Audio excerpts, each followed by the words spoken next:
In today's video, I'm going to teach you how to copy trade on eToro for beginners. If you're new to copy trading, this is a simple way to follow another investor's trades automatically through your own account. I'll walk you through the process clearly, so you know exactly where to click and what to review before you begin. To get started, sign into your eToro account. Make sure you're logged into the correct account and that your dashboard has fully loaded before moving on.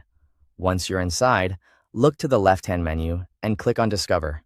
This section is where eToro helps you explore different investment opportunities, including traders that can be copied. After that, open the Pro Investors tab. This will show you investors who are available to review and potentially copy. Take a moment here, because this part matters. You're not just picking someone at random, you're choosing a trader whose activity will be mirrored in your account. When you find an investor you're interested in, click on their profile to open it. On the investor's profile, you'll see more details about their performance and trading activity. When you're ready to continue, click the copy button. This is what starts the setup process for your copy trade. Next, enter the amount you want to invest. This is the amount of money you're allocating to copy that investor's trades, so make sure it fits your budget and your risk comfort level. It's a good idea to invest only what you're comfortable leaving in the market, especially if you're still learning how copy trading works.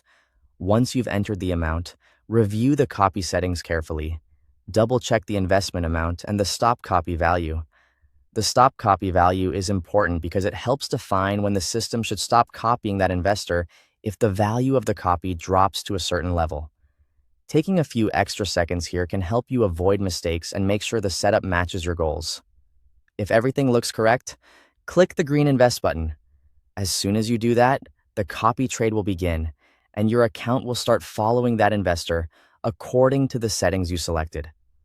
After your copy trade is active, you can monitor it by going to Portfolio. This is where you'll track the copied investment, view its performance, and keep an eye on how it's doing over time. It's worth checking in regularly so you stay aware of any changes and remain in control of your account. That's how to copy trade on eToro for beginners. Thanks for watching.